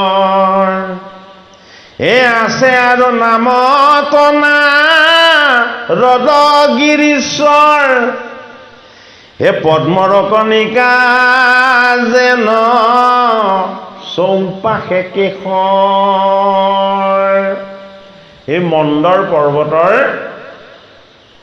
যিটো তোমাক মই কথা ক'লো এই মন্দৰ পৰ্বতত যিকেইটা পৰ্বত লগ লাগি মন্দৰ হৈছে মই সেইকেইটা তোমাক কৈ দিছোঁ শুনা এই পৰ্বতকেইটাৰ নাম মানে কি এই পৰ্বতকেইটাৰ নামত ঈশ্বৰে ৰচনা কৰা তিনি অহংকাৰ ঈশ্বৰৰ চাৰি বৃত্তি আৰু ভগৱন্তৰ ঈশ্বৰ সেৱাৰ যি চাৰিটা তত্ত্ব সেই গোটেইকেইটা একত্ৰ কৰি থোৱা আছে এতিয়া পৰীক্ষিত নিপতিকনো সুকে পোনপটীয়াকৈ গোটেই কথাকেইটা কৈ দিব পাৰিলেহেঁতেন নে নোৱাৰে হা ইমান ৰহস্যত কোৱাৰ প্ৰয়োজন আছে জানো আছে সেইটো কাৰণে কৈছে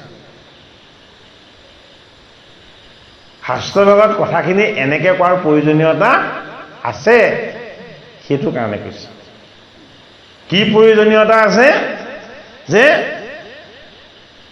এই মেৰু পৰ্বতত এটা পৰ্বত আছে টিকুট এই টিকুট পৰ্বতটো কাক থাকিবৰ কাৰণে দিয়া হ'ল গজেন্দ্ৰক থাকিবৰ কাৰণে দিয়া হ'ল হয়নে আৰু তাত এটা পৰ্বত আছে কি নাৰদ নাৰদ নামৰ পৰ্বতটোত থাকিবলৈ কাক দিয়া হ'ল দেৱঋষিজনক দিয়া হ'ল নাৰদ নামৰ পৰ্বতটোত থাকিবলৈ দেৱঋষিক দিয়া হ'ল আৰু এটা পৰ্বত আছে নামটো কি নামটো কপিল কিয় দিয়া হ'ল কপিলে সেই পৰ্বতত সাধনা কৰিব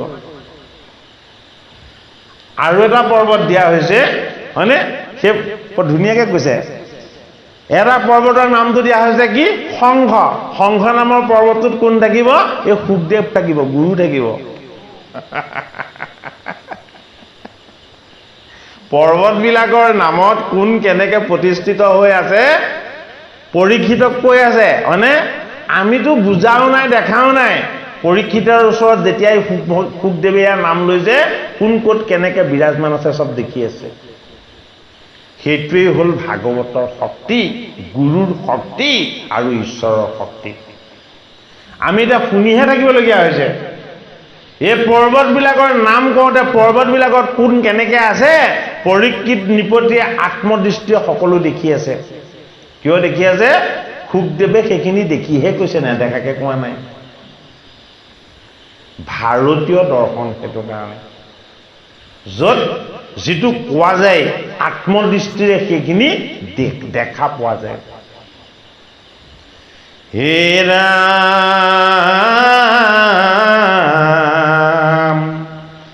হে মেৰু ৰচাৰিও পাশে চাৰি যে পৰ্বত আচৈতাৰ নাম কহো সেইটো সোমাৰ আগত এই মেৰু পৰ্বতটো যদিও আছে ইমানবিলাক পৰ্বতৰ কথা মই তোমাক ক'লো এই মেৰু পৰ্বতৰ কাকো চাৰিটা পৰ্বতে বেৰি আছে কি আছে সেইকেইটাৰ নাম এ সুপাৰ্শ্ব কুমুদ মেৰু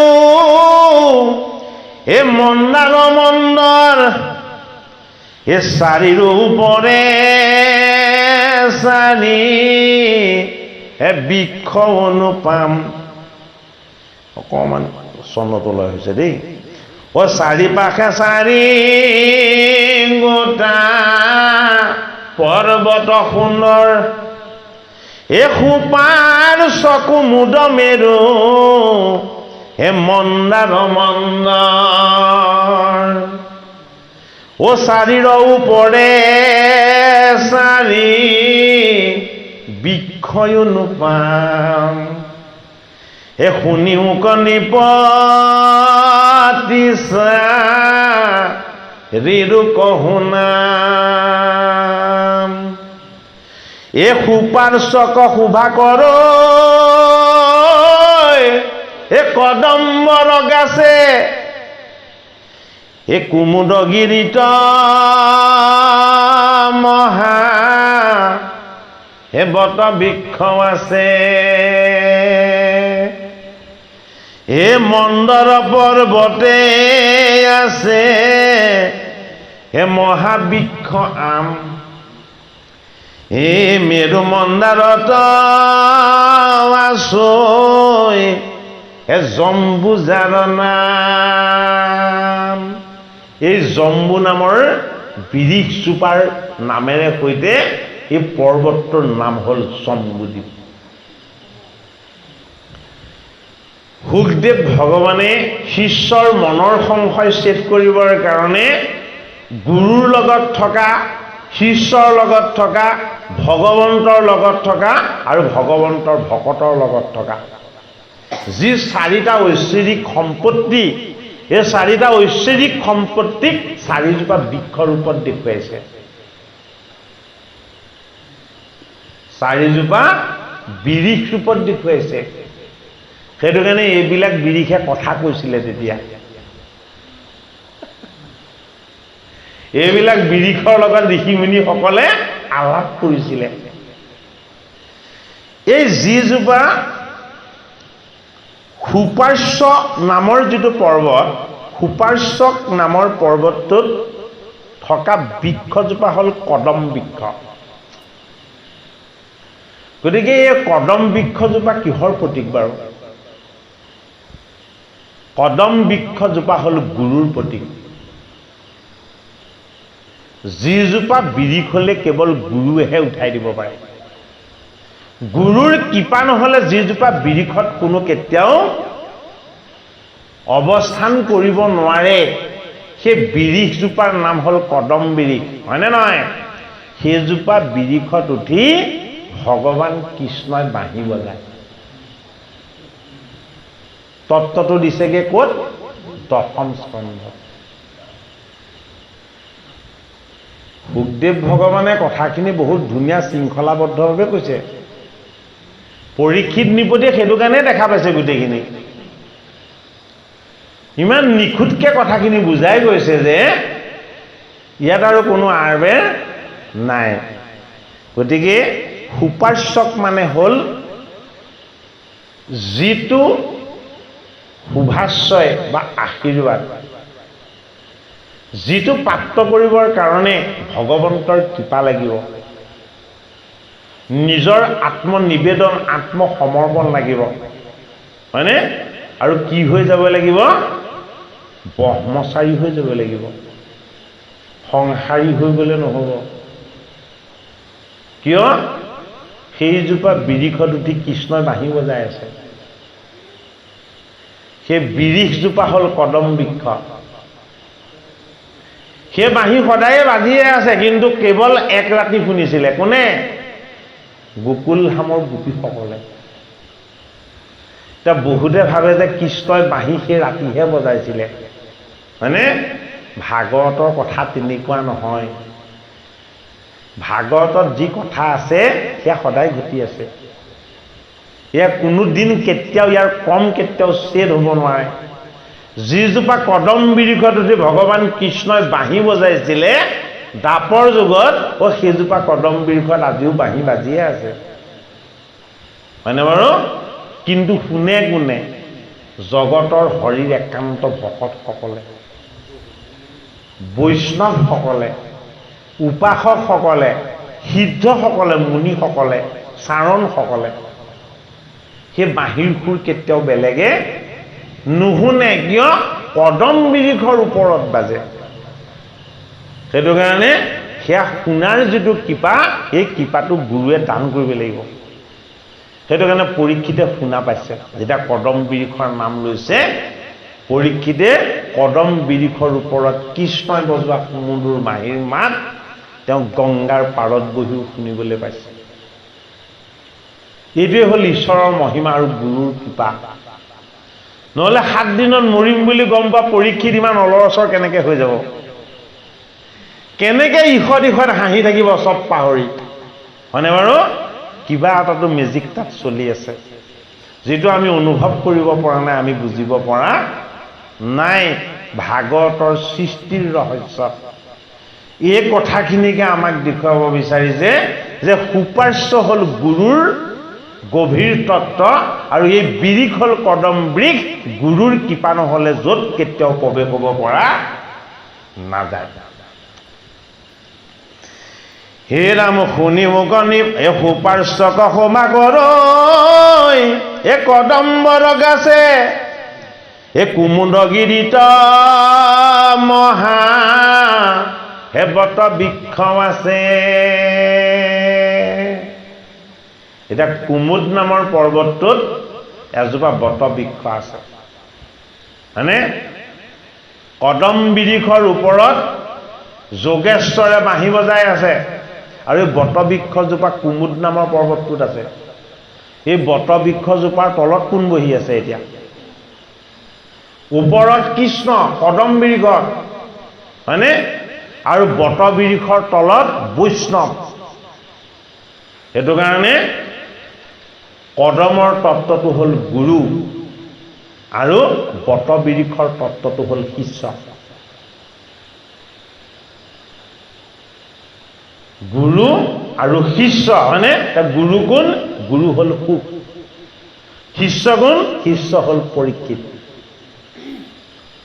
এতিয়া গুৰুৱে হৃদয়ত ঈশ্বৰক অধিষ্ঠিত কৰাই এই ভাগৱত কৈছে হয়নে আৰু শিষ্যয়ো হৃদয়ত ঈশ্বৰ দৰ্শন কৰি ভাগৱত শ্ৰৱণ কৰিব লাগিব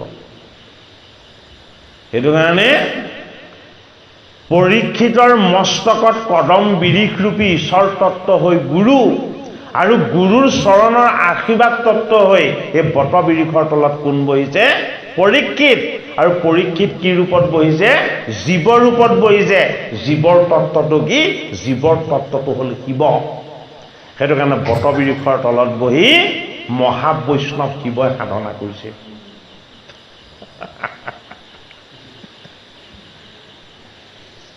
এয়া কথা অলপ সময় লাগিব হে ৰাম হে মন্দৰ পৰ্বতে আছে হে মহাবৃক্ষয়াম অ মেৰু মন্দাৰত আছৈ হে জম্বুজাৰ নাম এতিয়া মন্দৰ নামৰ যিটো পৰ্বত আছে এই মন্দৰ পৰ্বতত এজোপা বিৰিখ আছে হয়নে এই বিৰিখজোপা আম হয়নে এই আম নামৰ বিৰিখজোপা কি বিৰিখ এই আম নামৰ বিৰিখজোপা হ'ল কল্পতৰু বিৰিখ য'ত হৰিৰ নাম বস্তু লাগি আছে সেইটো কাৰণে আম বুলি কৈছে হয়নে গুৰুজনাৰ নাম বুলি নাই কোৱা কিন্তু হা ভালকে বুজিলে আপোনালোকে কথাখিনি অনুভৱ কৰিব পাৰিব হয়নে বাৰু এতিয়া শ্ৰৱণ কীৰ্তন হ'লে এই আমৰ ৰসটো পান কৰিব পৰা যাব হয় নহয় আমত কি আছে আমত মধুৰতা আছে মিষ্টি আছে হয় নহয় এই মধুৰতা ক'ত আছে ভগৱানৰ নাম গুণ আৰু যশত আছে সেইটো কাৰণে সেই পৰ্বতটোৰ নামটো ৰখা হ'ল কি মন্দৰ মন্দৰ পৰ্বতটো কোনে আনিব পাৰিব অনা কামটো গৰুৰে কৰিব তুলি দিয়া কামটো বিষ্ণুৱে কৰিব হয়নে ও দেৱতা আৰু অসুৰে মন্দৰ পৰ্বত লৰাব নোৱাৰে সেইটো কাৰণে মন্দৰ পৰ্বতত থকা যিজোপা বিৰিখ, এই বিৰিখজোপা হ'ল আম বিৰিখ, হয়নে? এই আম বিৰিখজোপাই হ'ল জগতৰ হৰি, কি সংসাৰ বিৰিখ, হয়নে? এই সংসাৰ বিৰিখৰ শিপাডাল তেওঁ, এই শিপাডালক প্ৰতিপালন কৰি ৰস ৰূপেৰে ধাৰণ কৰা তত্ত্ববিলাক হ'ল আম, হয়নে? এয়া ভকতেহে পান কৰিব পাৰিব, বেলেগে পান কৰিব নোৱাৰে। তিনিটা তত্ত্বলৈকে আমি ইতিমধ্যে পাইছো। আম তত্ত্বটো হ'ল কি? কদম হ'ল গুৰু, হয়নে? বটবৃক্ষ হ'ল কি? দেৱ বা শিষ্য। আৰু এই আম বৃক্ষ হ'ল কি? আম বৃক্ষ হ'ল নাম, নাম বস্তু, নামৰ যিটো ভক্তি ৰস। পৰীক্ষিত নৃপতিক 4 বস্তুৰ কথাই কৈ আছে, ঈশ্বৰ তত্ত্বৰ কথাই কৈ আছে। সেইটো কাৰণে শাস্ত্ৰভাগ মত্যৰ শাস্ত্ৰ নহয়। কোৰ শাস্ত্ৰ? বৈকুণ্ঠৰ শাস্ত্ৰ। ইয়াত কাহিনীৰ তত্ত্বটো, বিৰিখৰ তত্ত্বটো ঈশ্বৰেই প্ৰকাশ হৈ আছে। সকলোবিলাক প্ৰতীক ৰূপত দিছে। বোলে কিয়? ইমান চিধা চিধি ডাইৰেক্ট কাকো দিব নোৱাৰি, হয়নে? সাধুৰ সংগত ভকতৰ মাজত ইয়াত লুকাই থকা অমৃত ৰসটো পান কৰিবলৈ অভ্যাস কৰিব লাগিব। হে ৰাম,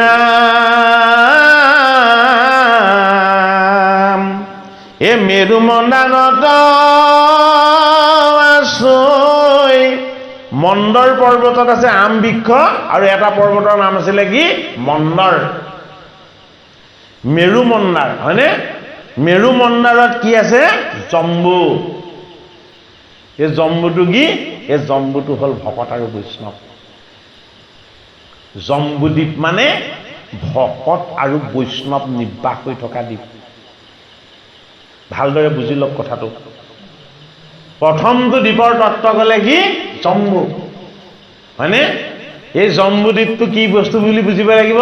এই জম্বুদ্বীপটো হ'ল গুৰু, দেৱ, নাম আৰু ভকত 4 তত্ত্বৰ পৰিচয়েৰে সৈতে শৰণ ভজনৰ তত্ত্বৰে ঈশ্বৰ সেৱাৰ যিখিনি আনন্দ লাভ কৰাৰ সুযোগ পাইছে, সেই দ্বীপটোৰ নাম হ'ল জম্বুদ্বীপ। জামুৰ ৰসটোৱে দেহৰ ডায়েবেটিছ আদি যথেষ্ট যিমান বিকাৰযুক্ত ব্যাধি আছে, অমৃতৰ দৰে সি চিকিৎসা কৰে। সেইটো কাৰণে গুৰুত শৰণ লৈ ভগৱন্তক ভজি নাম ৰস অমৃত পান কৰিব লাগিব। এই জম্বু ৰসটো সেইটোহে। পৰীক্ষিত নৃপতিয়ে অন্তিম সময়ত 4টা বস্তু পাই গৈছে। ক'ত? গংগাৰ পাৰত গুৰু, শুকৰ মুখ পদ্মে। হে ৰাম,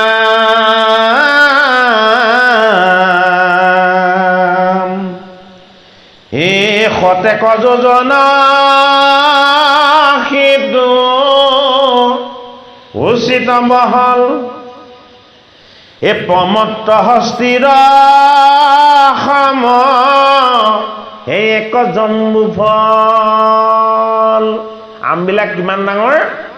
প্ৰমত্ত মানে আটাইতকৈ প্ৰতাপী শক্তিশালী, হাতীটোৰ সমান ডাঙৰ তাৰ ফলবিলাক। সেইজোপা গছত যিবিলাক ফল লাগে, কিয়? সেয়া ভকত আৰু বৈষ্ণৱ। সেইটো কাৰণে ইমান শক্তি সামৰ্থ্য বুলি কৈছে। এ পকা ফল সৰি আহি লাটপৰৈ গৈ, এ তাৰ ৰসে মহানদী, হে এক যায় বৈ। প্ৰিয়তম ভাগৱতং ৰসমলয়ং মুহুৰ্মুহুঃ ৰসিকা ভুবি ভাবুকা। এই বস্তুটো নিগম কল্পতৰু গলিতং ফলং চুকামুখাত মিতাত অমৃতদৱ সংযুতম প্ৰিয়ত ভাগৱতং ৰসমলয়ং মুহুৰ্মুহুঃ ৰসিকা ভুবি ভাবুকা।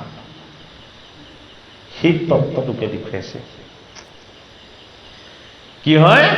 এই প্ৰকাণ্ড প্ৰকাণ্ড জম্বুৰ প্ৰমত্ত হস্তিৰ সমান প্ৰকাণ্ড ফলবিলাক যেতিয়া পৰি শিলত ঠেকা খায়, তাৰ পৰা ৰস নিগৰিত হয়, আৰু এই ৰসে আহি কি কৰে?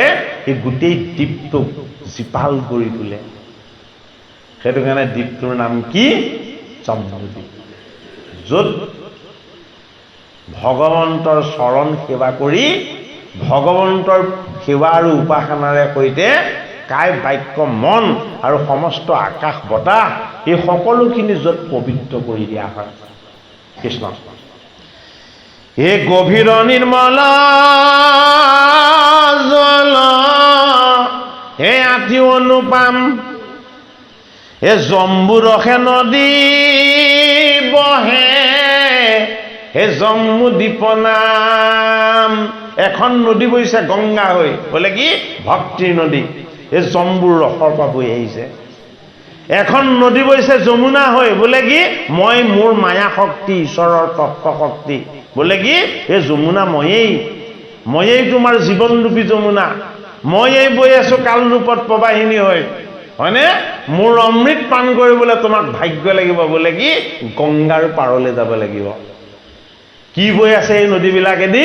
এই নদীবিলাকেদি বৈ আছে ভগৱন্তৰ ভক্তিৰ জম্বুৰ।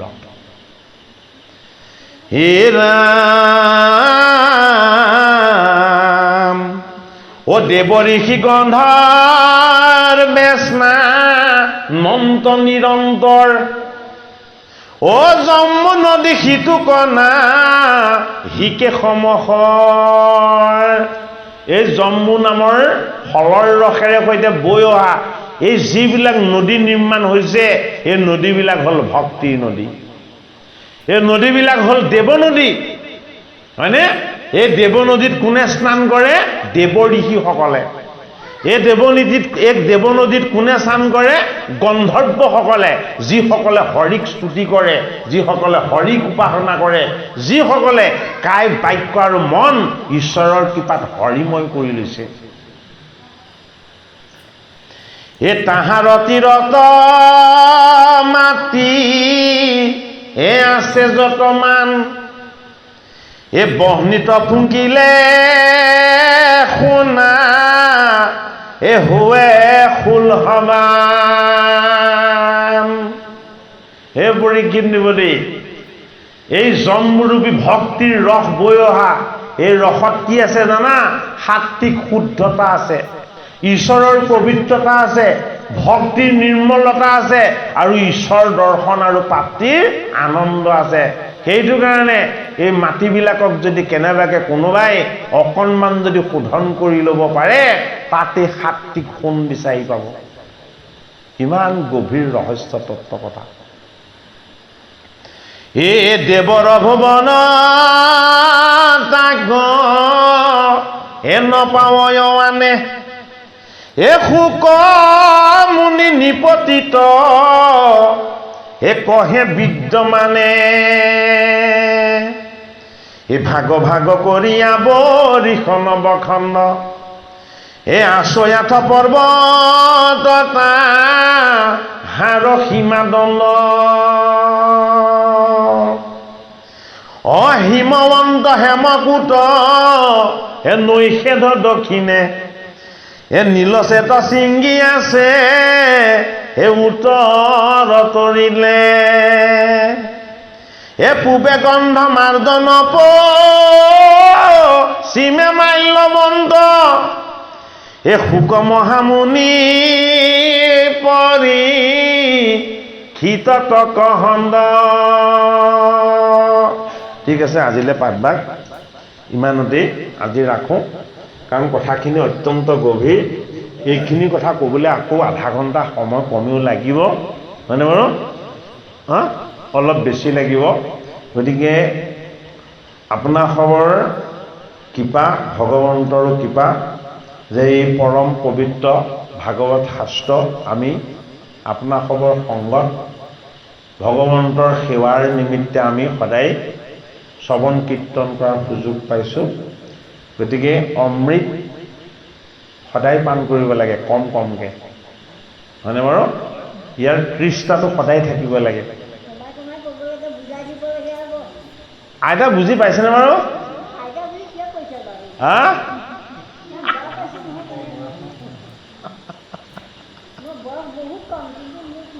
হ'ব হ'ব হ'ব, কৃষ্ণ। আপুনি বুজি পাইছেনে বাৰু? অঁ অঁ ভালকৈ বুজিব। ঠিক আছে বাৰু দেই। কৃষ্ণ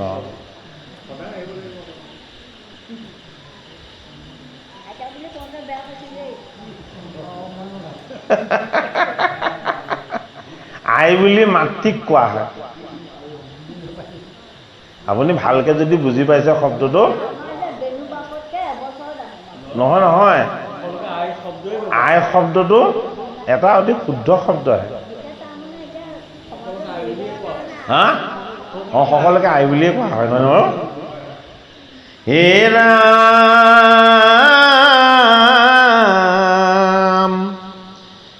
হে বহলে হাজাৰ অকণমান হৈ গৈছে।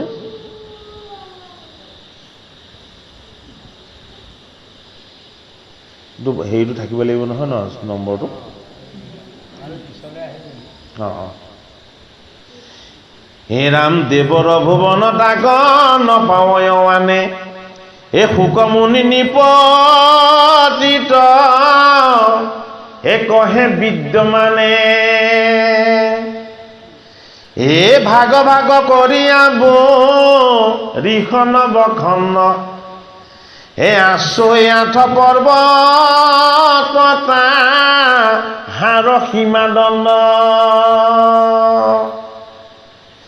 অ হিমৱন্ত হেমকূট নৈষেধ দক্ষিণে নীলচেত শৃংগী আছে হে উত্তৰ দক্ষিণে হে পূবে গন্ধমাৰ্জন পশ্চিমে মাল্যৱন্ত হে শুক মহামুনি পৰি ক্ষিতত কহন্ত।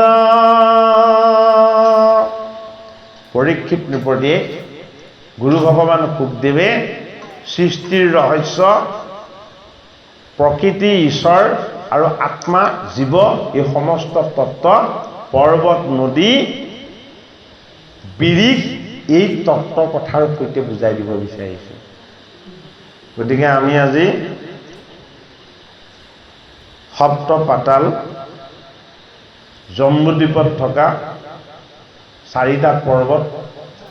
চাৰিটা পৰ্বতত থকা চাৰিজোপা বিৰিখ, চাৰিজোপা বিৰিখৰ লগত থকা ঈশ্বৰৰ চাৰিটা তত্ত্ব, এইখিনি কথা আমি আমাৰ ক্ষুদ্ৰ মগজুৰে গুৰুৰ কৃপাত যিখিনি আমি পাইছিলোঁ আপোনাসকলক সেইখিনি জনাইছোঁ। মানে বাৰু হয়তো যিখিনি যেনেকৈ কৈছিলে তেনেকৈ আমি হয়তো ক'ব নোৱাৰিবও পাৰোঁ, কাৰণ ইমান আৰু মেমৰি পাৱাৰ নাই। মানে বাৰু কিবা অকণমান 19-20 হ'ব পাৰে। যদি কিবা ভুল ভ্ৰান্তি হৈছে আপোনাসকলে মৰীক্ষণ কৰিব। ঈশ্বৰৰ কথা কোনেনো বাৰু জানিব পাৰে কওকচোন বাৰু, নহয় জানো বাৰু? ভাবিছোঁ না নম্বৰটো মনত ৰাখিব, একদম লাকি নম্বৰ 108।